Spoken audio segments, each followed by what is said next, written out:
Welcome to part 2 of our sugar skulls, adding the color. For this part of the assignment, I want you to blend colors and fade your colors, not just fill in with solid colors. This is a good skill to learn, so I really want you to practice this. No matter what grade you are in this year, it's always good to practice your fading and your range of value with color. Now, I'm just dumping out all my crayons, so I don't have to dig for whatever I want. And you want to stick with color families when you blend or fade or shade. So let's see. Here is violet, blue violet, and red violet. I'm going to start with my darkest, which would be actually the violet, and I'm going to go in the middle with violet on these flowers.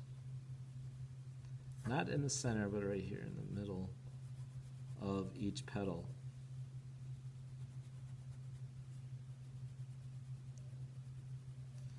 So I'm trying to color in a kind of in a circle.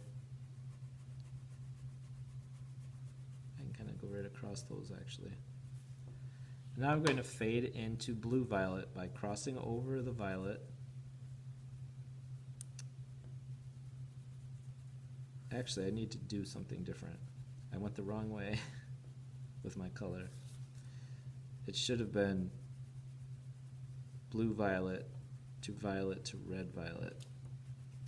So I'm going to switch this to blue because that's the direction it's going.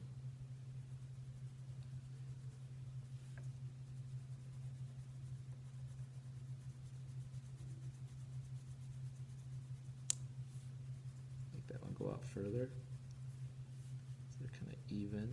Oops, broke my crayon. I've said this before. I color hard. Look at, I snapped my crayon. That's just because I press super hard when I color. I'm not trying to break my crayons, but it's just what happens.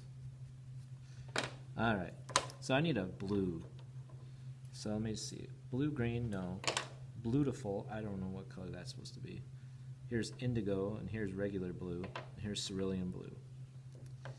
I'm going to check on my back. What is beautiful? Beautiful looks like that.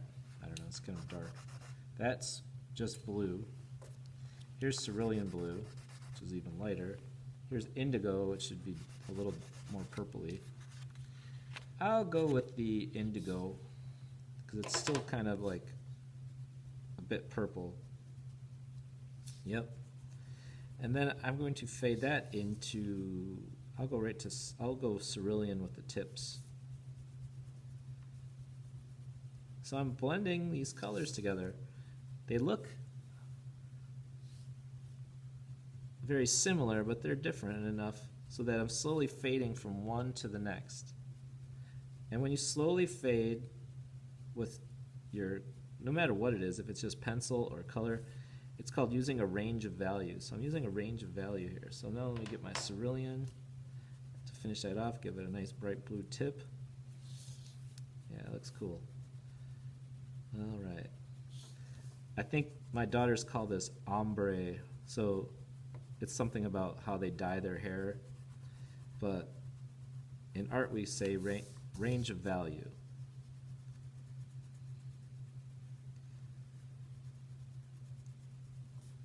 So let me finish this piece so you can see. So you should be coloring in all of your parts, and then you're going to have some white stuff left. That's why it's important to make sure you have shapes. So I see parts of mine that aren't actually shaped, so I'm going to have to go back in and fix that up.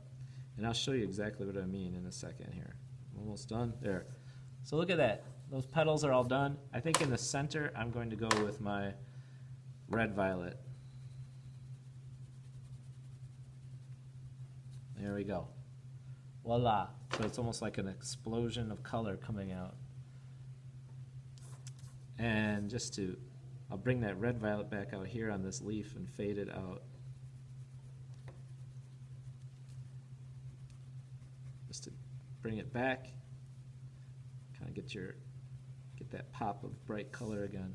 So you can see kind of where that's going. And I'll fade out maybe to pink. All right, look at right here. These are just single lines. There's really not a good way to color those in. So what I'm going to do now is turn them into shapes by capping the ends and connecting them with points. So look, I capped it, that's a cap, and then I'm going to make a line that goes right next to it. It's called a parallel line. There. Same with these ones. I think I'll start, I gotta see where these are going. I'm just going to fade into these. See how I did that? I kind of came right off of that line.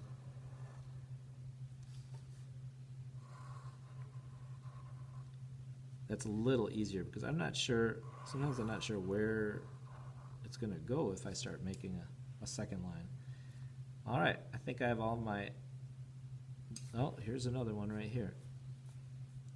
Although this one I could use, this could be a shape and this could be a shape. So I'm just going to leave that one alone. I'm not going to worry about that because this space and this space can be colored really cool. Like I could fade from one color to the next as I come out of that spiral. Remember, it has to be symmetrical too. Whatever you do on one side has to be the same on the other side. You don't have to do anything out here unless you made a really small skeleton. Then you have to add more details. I don't want you to waste paper. You have to think about, how is this going to look on my page? I could even add something down here if I wanted. Maybe two little like tiny ones, or I could put his hand sticking up maybe. I don't know.